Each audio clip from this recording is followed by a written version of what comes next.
Palestinian child prisoners and Israeli military justice. The Foundation for Middle East Peace works for a just resolution in Israel and Palestine. We advance this goal through our grants program, through our public programming, like this program you're watching right now, and through research. We produce a daily summary of news from Israel and Palestine, a weekly report of Israeli settlement activity in the West Bank, and a legislative roundup of Israel-related activity in the US Congress, which we produce every week that Congress is in session. You can go to our website, fmep.org, fmep.org, to see our research and other programs. I'm very pleased to welcome you to today's webinar. We are looking at Palestinian children in the Israeli military justice system. This is our second webinar in a series on the Israeli military justice system.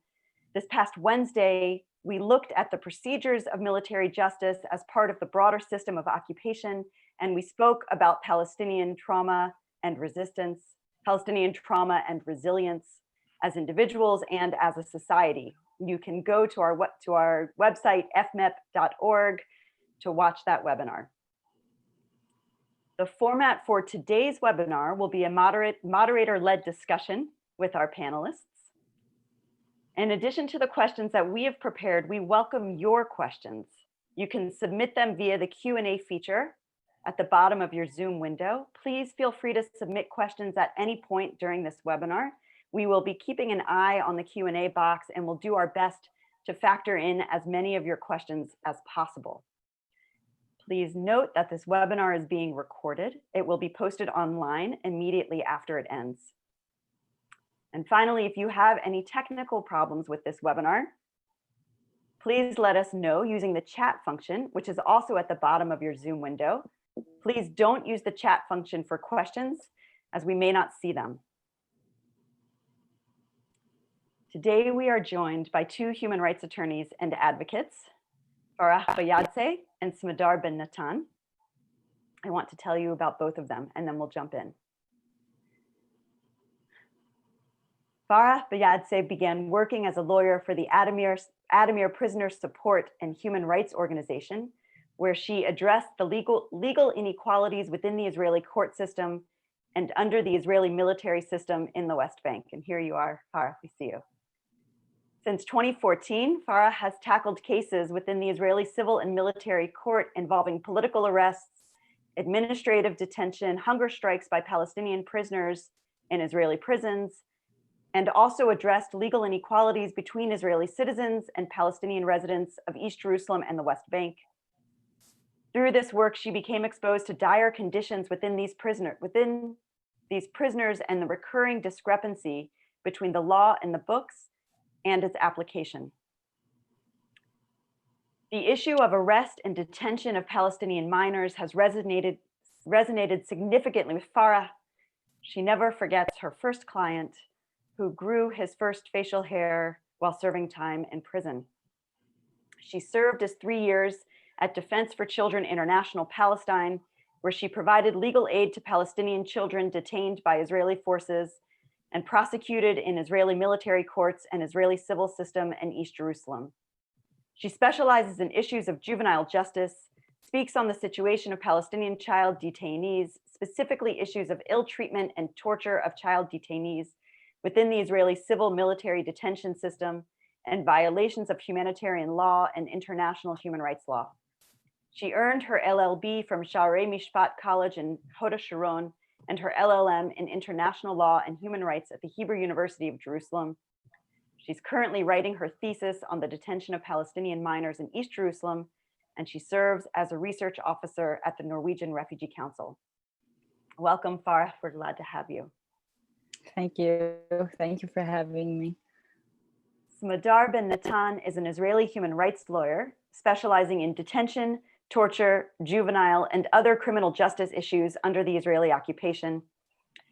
She is completing her PhD on Israeli military courts and is currently a visiting scholar at UC Berkeley's Center for Middle Eastern Studies. She is a board member of Parents Against Child Detention and B'Tselem, and the co-founder of Gun-Free Kitchen Tables, an Israeli-Palestinian feminist gun control initiative. Smadar has authored several reports for human rights NGOs and represented Palestinian prisoners, adults and children, in Israeli military courts and civilian courts in her private practice, as well as in her work with organizations such as the Public Committee Against Torture and the Palestinian Ministry of Prisoners. Thank you, Smadar. Glad you're here. Thank you. Over the past 50 plus years, Israel has prosecuted more than 760,000 Palestinians, or about 1/5 of the Palestinian population in the occupied Palestinian territories. That number includes thousands of children. Farah, I want us to start with you. Tell us about the children you represent. Can you talk a bit about them? Where do they live? How old are they? For what reasons are they arrested? So children who are detained in military courts in the West Bank are basically from the West Bank. I worked in Ofer military court, which have usually the South children living in the south of the West Bank. So usually the children that I represented in the trial, I represented in the military court, were from the south of the West Bank, Bethlehem, Hebron, and the camps in the area. And usually the classic charge that children who are usually accused is throwing stones. And this is a classic charge where the majority of children tried in military courts are being charged with. And it's worth noting that for the, do you hear me? Yes, we hear you well. Hello? Farah, we hear you very well. Okay, we'll come back to her. Smadar, let's step back for a moment. Will you tell us, please, about the history of the Juvenile Military Court? When and why was it established? Okay, I'll be happy to do that. The Juvenile Military Court was established in 2009, but I do want to take even a further step to the past and give you a longer history of military courts in Israel and Palestine, because I think we can learn something about it. Because military courts in Palestine today are usually looked at as something related only to the Israeli occupation starting in 1967, and this is not the case.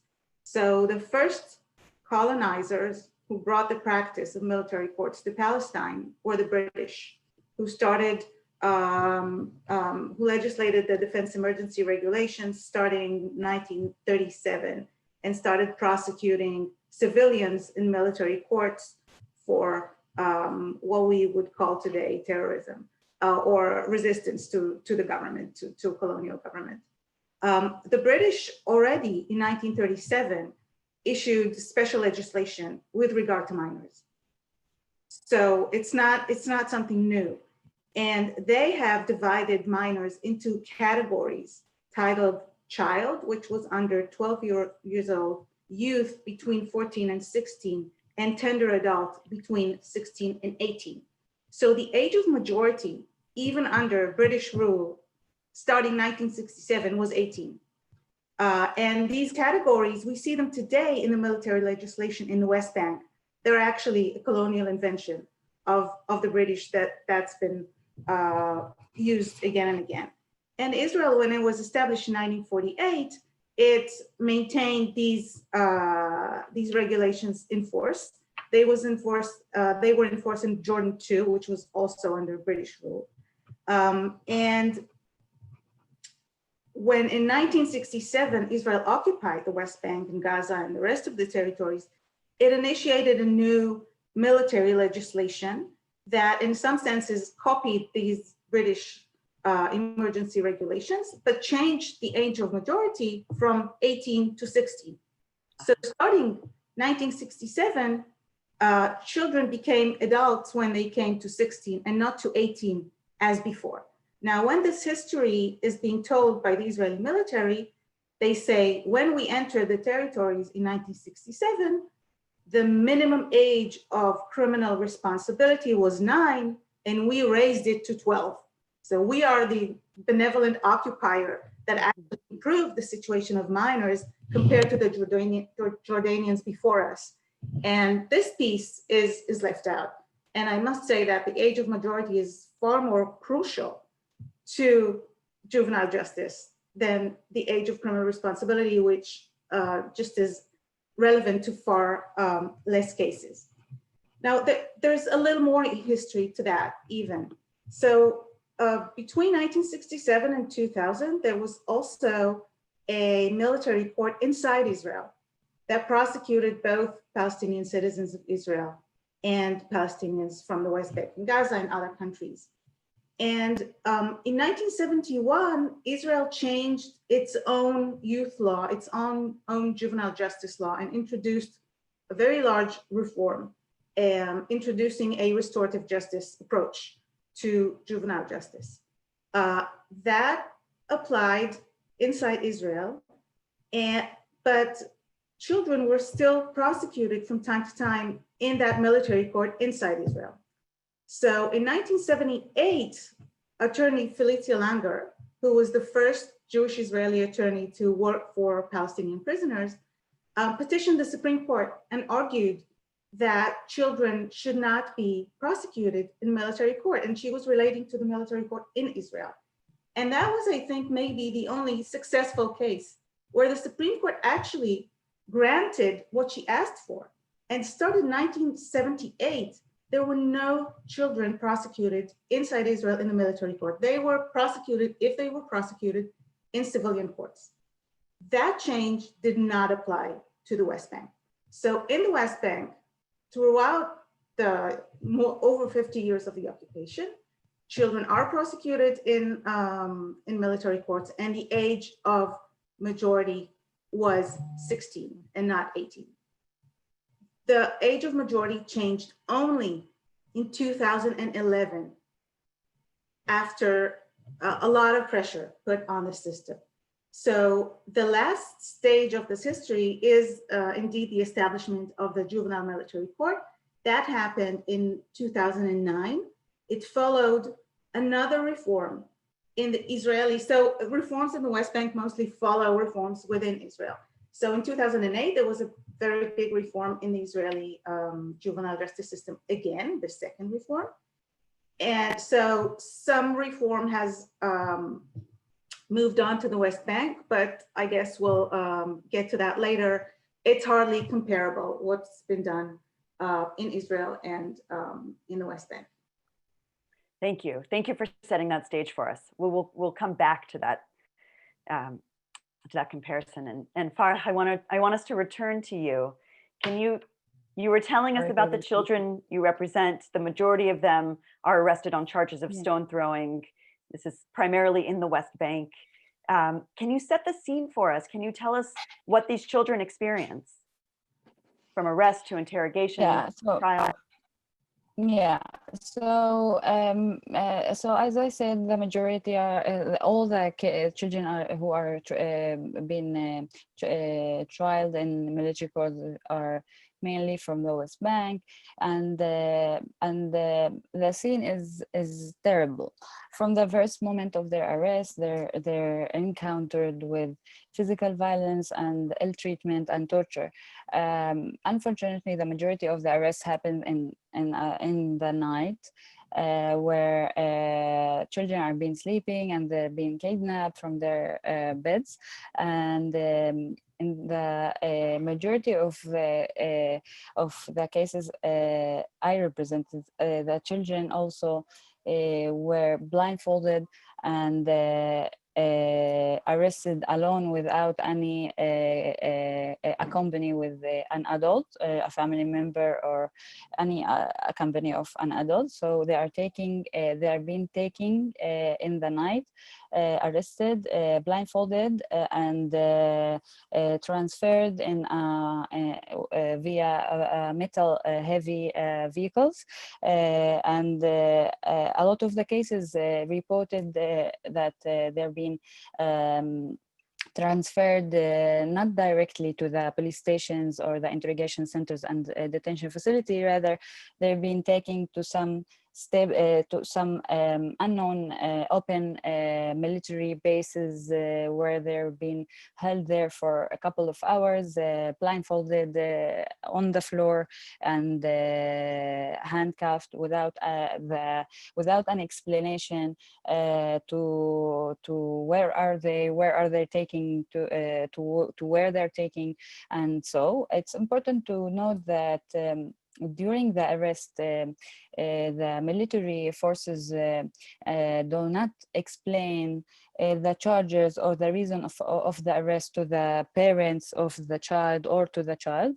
It's important also to remember that there is a language obstacle that we face, that the children face and their parents during this experience. Unfortunately, children are being disconnected from the word because they don't really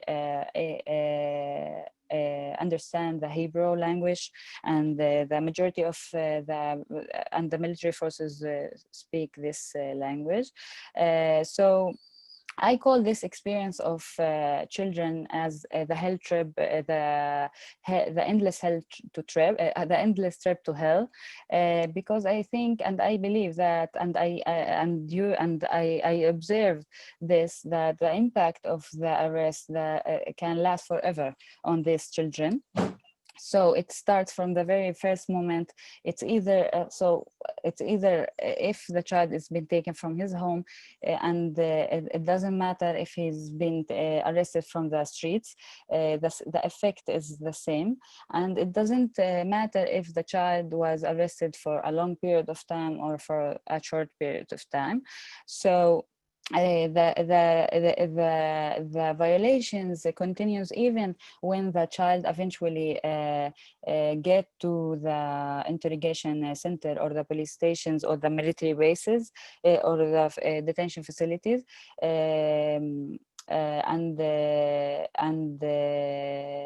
And unfortunately, there's a lot of time where the child is being left alone and without any company, and this gives the military authorities the chance to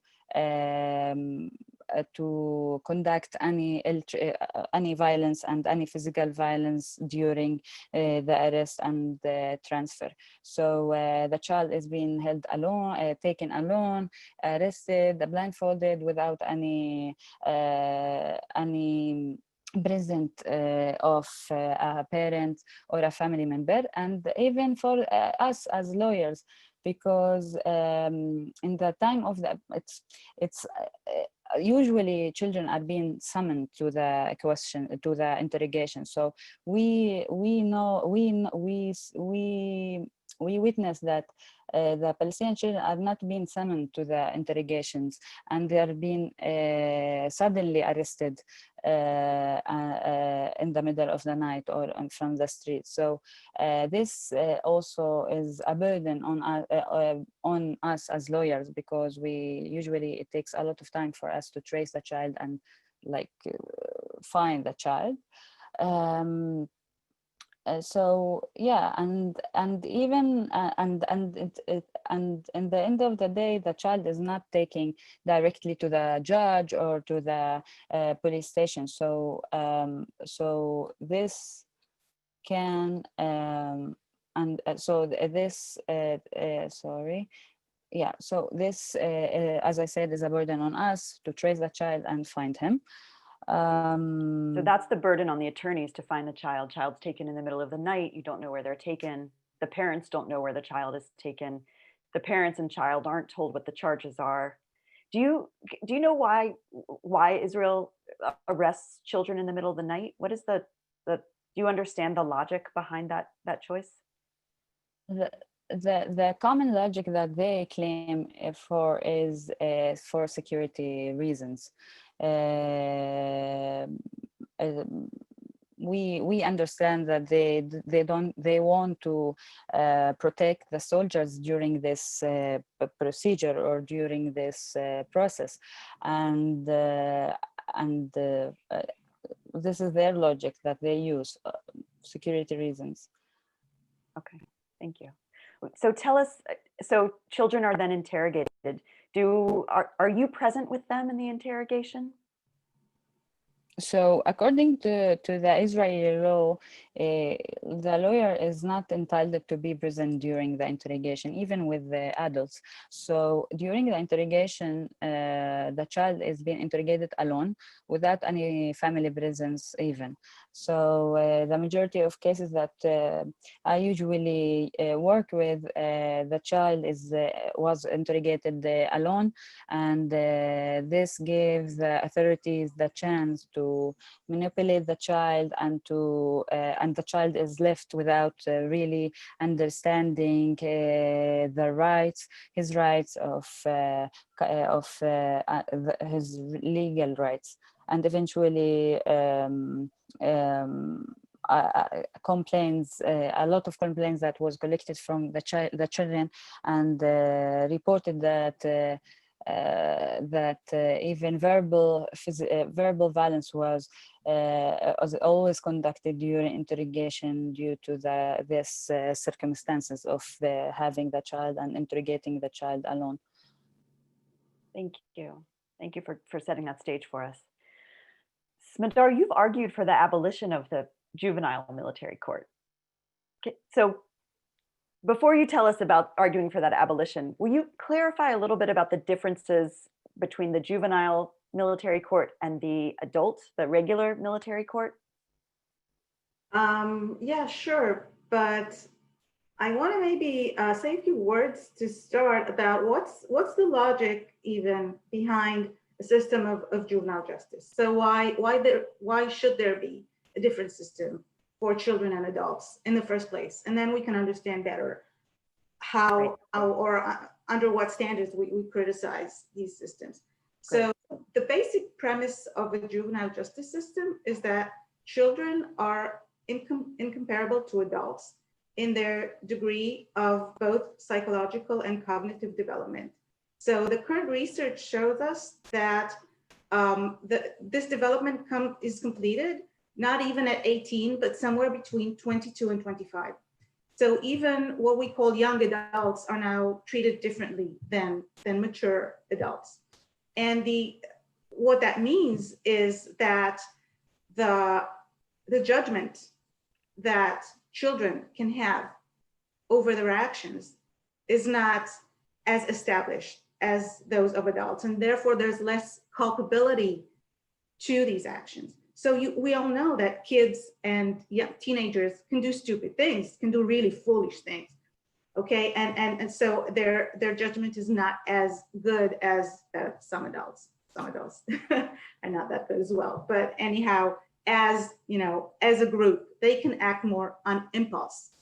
The other thing is that they are more, because they're still developing, they are more malleable. So you can affect them more. They can be rehabilitated if they need to be rehabilitated. They can be reintegrated into society if they ever were disintegrated from society. So there's more place to work with them and to affect change in them. And the third thing is that detention and imprisonment are really, really harmful for children, much more than for adults. They're traumatic. They can affect disintegration from society and not reintegration into society.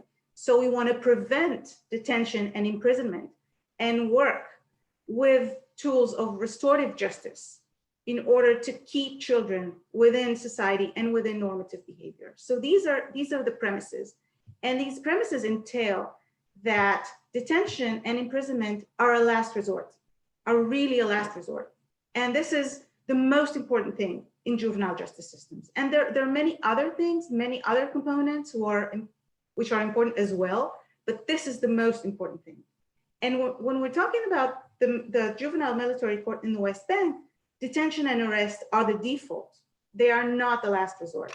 And this is the most important thing to remember. to remember about these courts. Great, thank you. Yeah. So if you want to talk about the differences between the juvenile military court and the adult military court,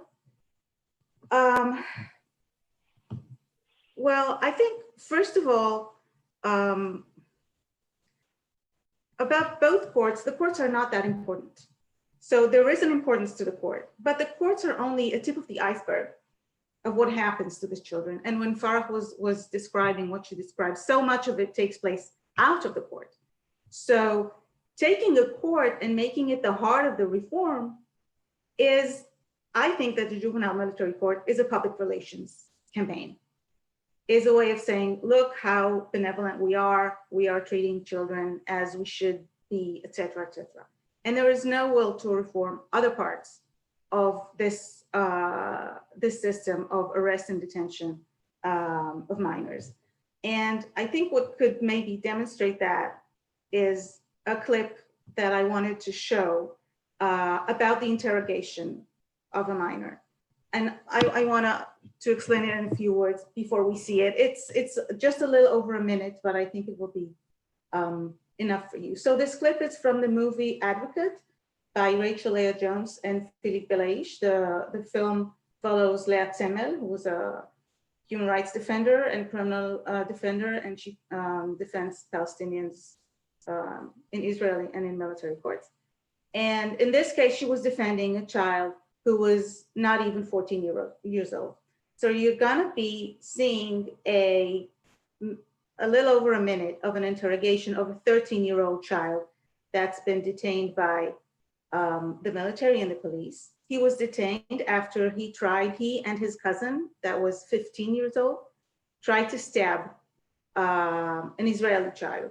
They did stab him, an Israeli child in the Pisgat Ze'ev settlement. That was in 2015 in the, what was called Knives Intifada. I don't know if you had a better name for it in English, whatever. Many young people just came out the street and started attacking and stabbing people. So these two 13-year-old and 15-year-old went out in Pisgat Ze'ev and tried to stab people and stabbed another 13-year-old child. So it's an awful case.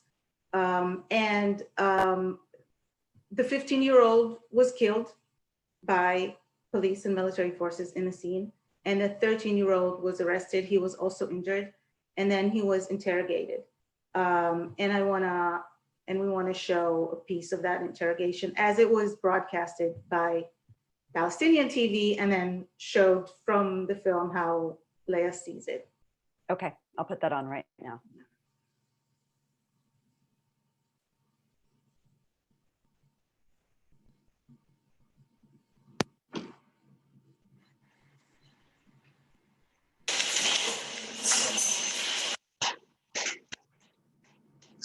עכשיו עדות מפרסמים הפלסטינים מתוך חקירתו של הנער אחמד שהשתתף בפיגוע הדקירה בפסגת זאב בירושלים לפני כ3 שבועות, בו נדקר נער יהודי בן 13. הנה הדברים.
חקירה של ילד בן 13 עם גולגולת שבורה.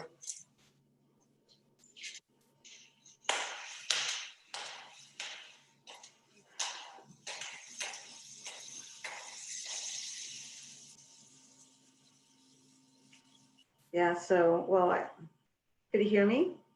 Yeah. Okay, I should have said that it's a pretty disturbing clip to see, and it's disturbing for me to see it every time that I do. Before you go on, so that was footage that was shown on Palestinian TV and then shown on Israeli TV, and we have access to it because there's a documentary called Advocate about an Israeli human rights attorney who represents Palestinians. Yeah. Okay, so that's this minute that we just watched is a minute of interrogation of a 13-year-old. Yes, and so when we normally look at the courts, we don't see that. So we don't see that, and there are so many legal obstacles to show that. Okay, it has to be shown because the Palestinians showed it. Because I'm now working with another film about similar things, and we might go to the court to ask for permission to show footage of an interrogation, and that is usually not seen by the public. And the courts, although most Israelis don't see the courts as well, they are more visible. So the attention is driven to them, but a kid goes to the court after he's been through this, and in most cases after they confessed following such an interrogation. And maybe one of the biggest differences, and I will now talk not about the military court, but civilian courts inside Israel, is that the reform that I mentioned earlier in 2008 allowed for parents to be present in an interrogation. That didn't happen in the West Bank. So such an interrogation would not take place in Israel without the presence of a parent. In the West Bank, they allowed the parents to say something in the court. That was the reform, that parents were allowed to express their position in the court. And I think you can understand what a difference it can make if a parent is present in an interrogation, and what little difference then it makes if a parent says something in the courtroom. Thank you. Thank you. Farhi, you are representing these families, these children and these parents. Can you tell us a little bit about the main practical challenges that they're facing? So yeah, first of all, the families from the first beginning of the arrest of their children are being facing of the challenge of knowing where are their children, where are they being taken to, or to which interrogation center, and when are they going to be brought in front of a judge. So this is an obstacle where the family needs to deal with every time, and they usually seek for the lawyer's help to know where in the first level, where are their children. And then they will also face the challenge of getting to the court, to the military court, because going to the military court is like entering a prison. So all families are entering the military court with like they're entering the prison.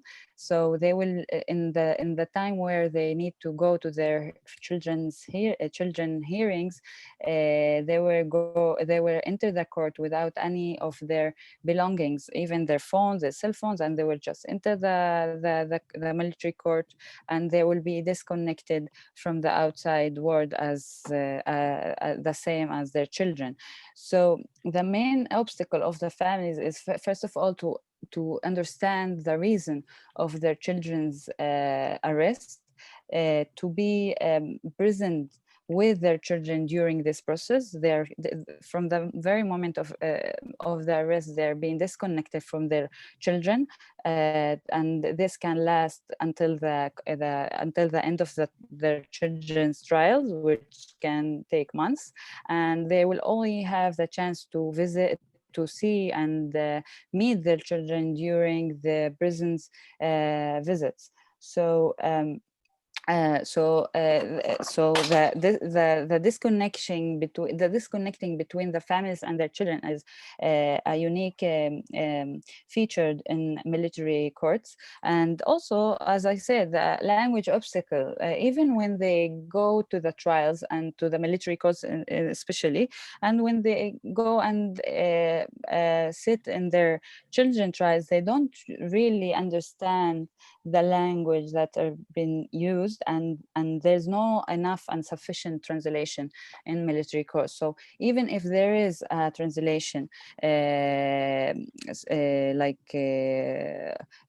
during the trial, in the other hand, all the documents are written in Hebrew, and even the paper of charges is written in Hebrew and not all the time translated to Arabic. So this also prevent them from being from supporting their children, from being there for children, and this can affect the relationship between them and their family realm and their children. I just want to add regarding the video that we just saw. In this case, this kid was very lucky to have interrogation record and a video interrogation record, and this I can speak about further in regard of the challenges that we face as lawyers during our work and during representing the children. We have a lot of challenges. One of them is that we don't have an actual and even sometimes audio records for the interrogations of the children. So this is a burden. I can further talk about it next. Why don't you talk about it right now? Tell us about it. So yeah, so as we saw the interrogation record, the video record of the Manasra kid, which was taking place in Jerusalem. Yet in the military courts, we face the challenge of not having enough documentation of the whole process of the arrest, detention, and interrogation.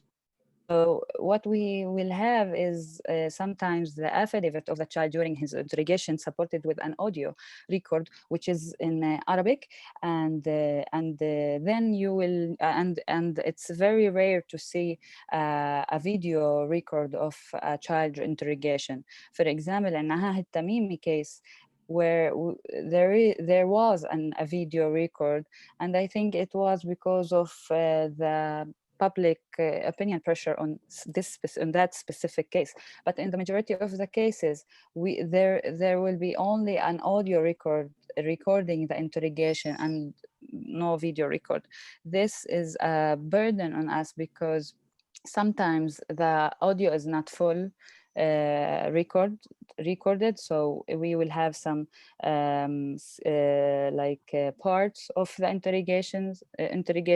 Sometimes it's not so clear, sometimes it's and sometimes and when we have this record, we start to compare the saying and the interrogation and between the audio and the written affidavit, and suddenly we will discover a lot of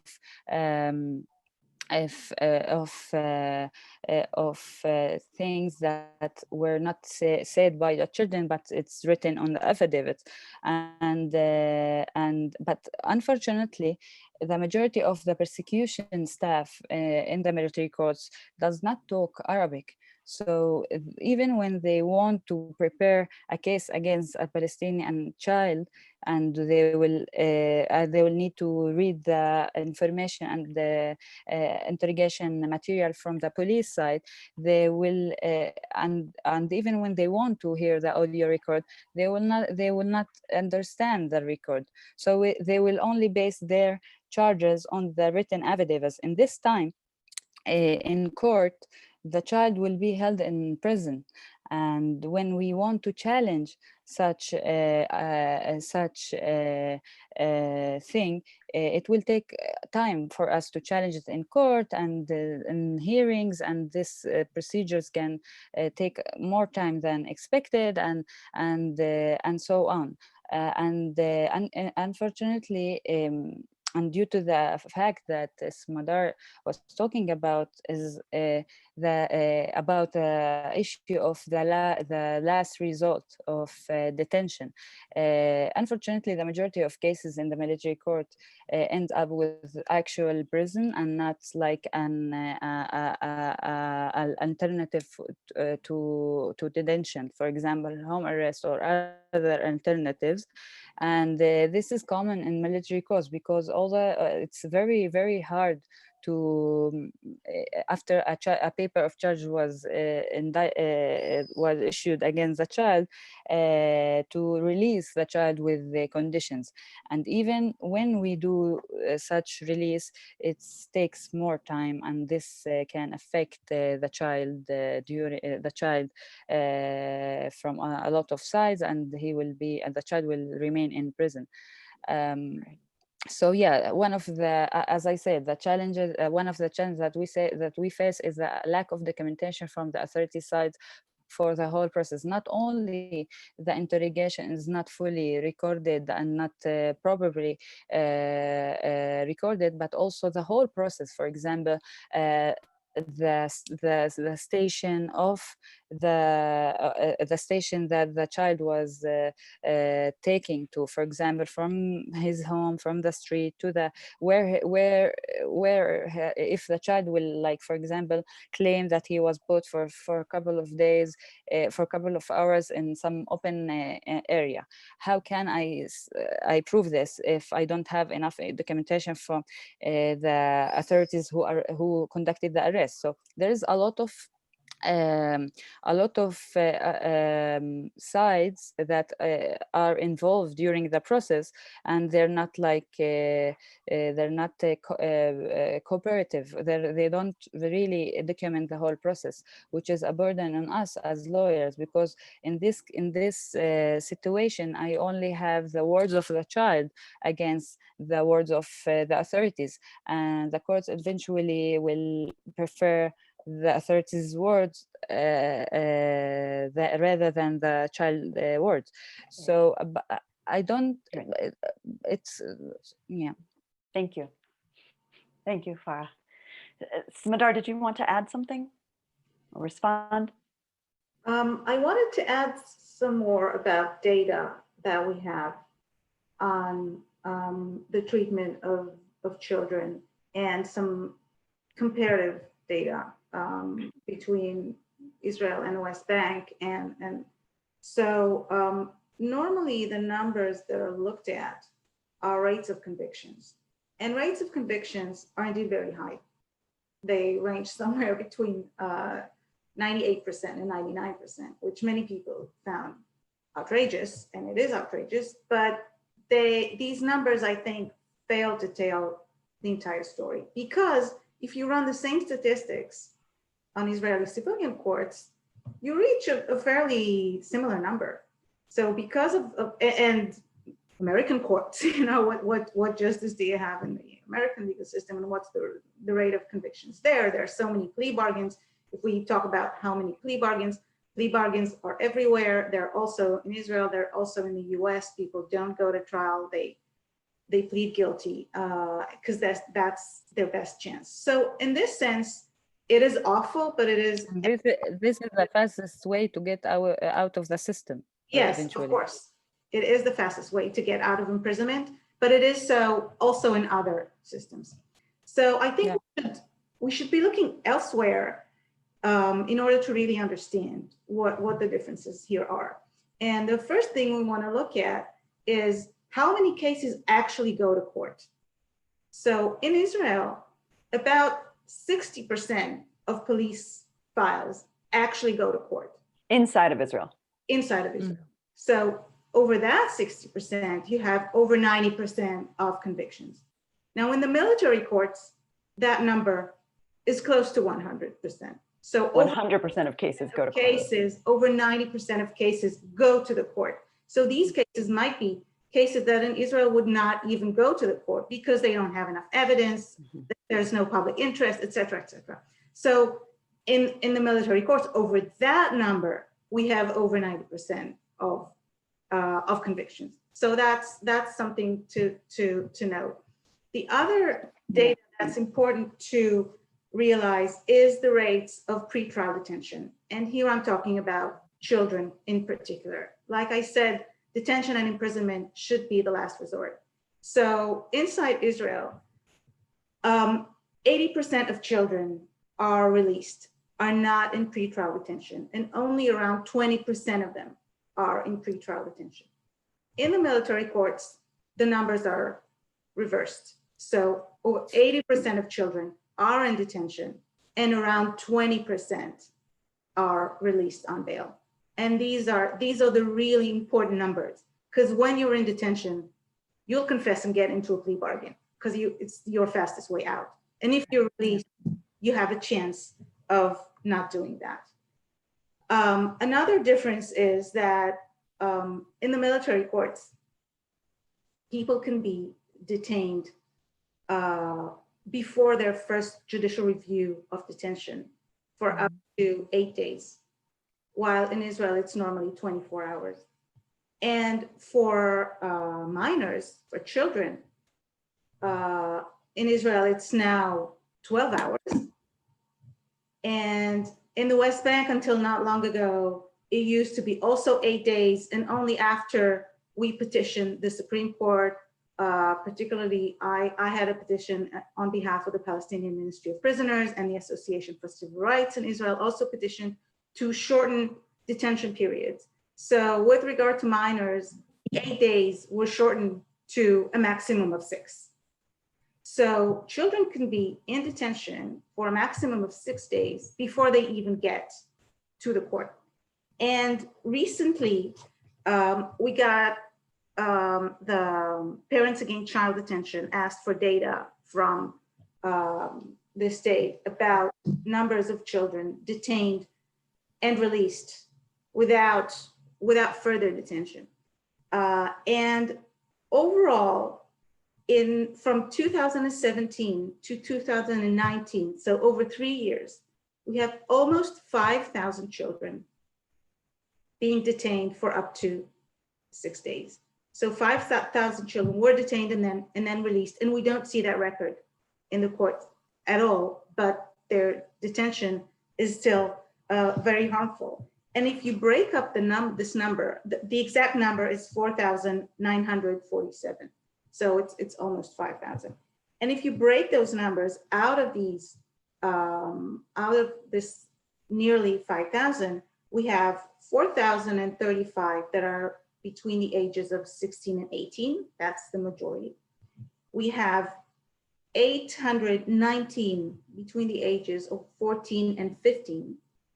And we have 93 children under the age of 13 that were detained during these 3 years. So almost 100 children under 13, imagine a child under 13, were detained by soldiers and kept in a police station. So this happens all the time. And I should note that in Israel, it's illegal to detain a child under 14. He or she can just not be detained and cannot be sentenced to imprisonment. And that leads me to imprisonment data. So according to, well, I compiled a few human rights reports to get these numbers. It's really, really hard to get them. But if we're talking about custodial sentences, from data that I gathered between 2009 and 2014, 93% of cases in the juvenile military courts are sentenced to imprisonment, while inside Israel, the rate of custodial sentences runs between 6.5% to 20%. So the maximum you get is 20.6 to be exact, percent of custodial sentences, while here we have around 90%. So these are the differences that we need to be looking at. Now, I want to add another really important point, because when I said that that the juvenile military court is a public relations campaign, it is a public relations campaign. And I can cite a decision that became very famous from 2009. of the president of the Military Court of Appeal. I don't want to cite the entire thing, but he said he gave a decision and he released a child, a 14-year-old child. That child was released, which is very good, of course. And on that case, but it's a rare case, as we've seen from the data. But what he said is, and I just quote two sentences, although the provisions of the Israeli youth law do not apply in the West Bank, it is impossible to ignore their spirit and their underlying principles regarding the protection of the rights of minors, albeit suspected in criminal offenses. Underscoring the principle of the best interest of the child. Ultimately, a minor is a minor is a minor, wherever he happens to live under Israeli law or under military law. So this judge sits and writes, a minor is a minor is a minor.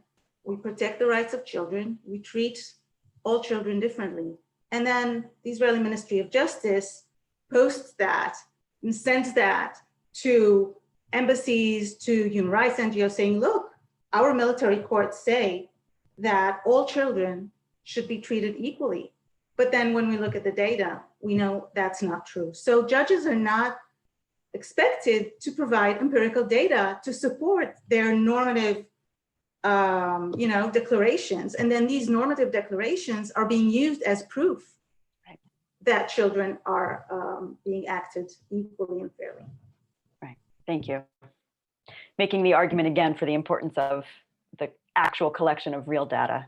Yes. For research for human rights organizations. But I want to stick with you, Smadard, for just a moment. You mentioned Parents Against Child Detention.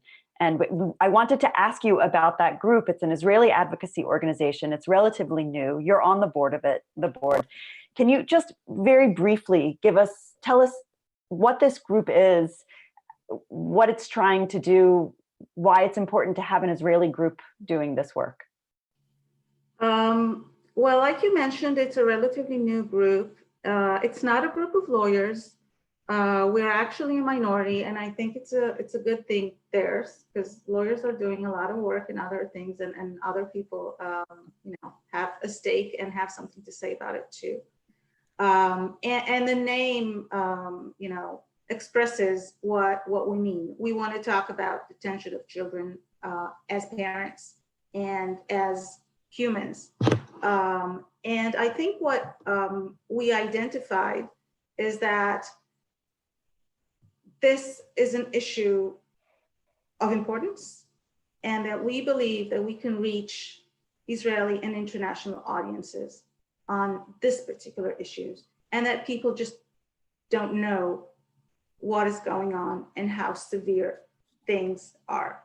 So Parents Against Child Detention is working to end the violation of Palestinian children's rights in detention, interrogation, and arrest proceeding, to reduce the overall number of Palestinian children arrested, interrogated, and imprisoned. And we try to do that in various ways on this very specific mandate, using, we have social workers, we have psychologists and mental health professionals, and just people who are trying to convey these stories to the Israeli public and more generally. Great, thank you, thank you. Farah, I wanted to ask you, you serve as a human rights attorney representing children and their families. What are the biggest challenges you face? You've told us about the challenges you face as an attorney representing them. Some of them. Tell us a little bit more, briefly if you can. I'm mindful that we're nearing the end of our time together.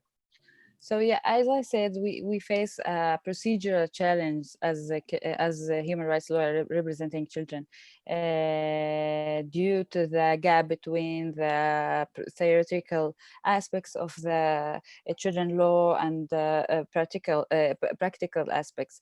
And I can explain a lot on that regard, but most importantly, it's worth noting that it's the challenge is not only, and the difficulties are not only exposed and experienced by children themselves, but also by human rights lawyers and organizations.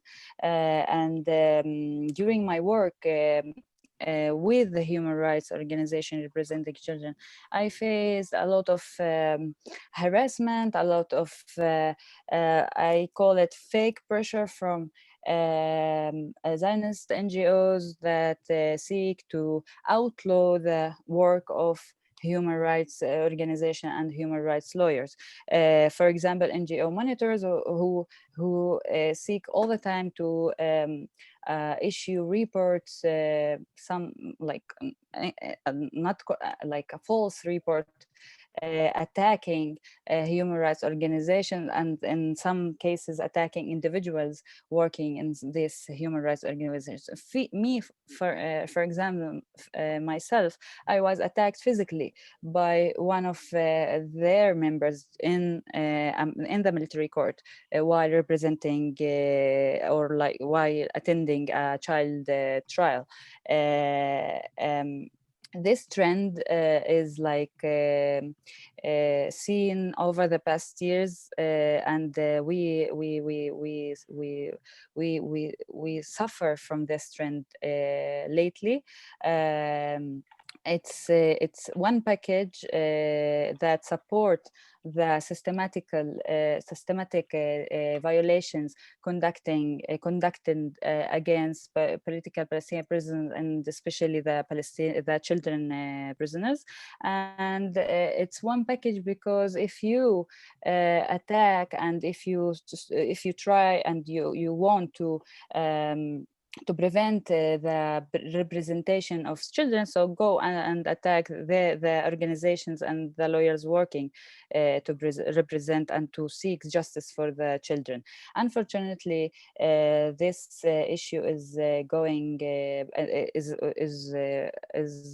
happening for the past years, and a lot of my colleagues also suffered from such attacks and such harassment and outlawing the organizations. Besides, so it's not only we need to challenge the procedural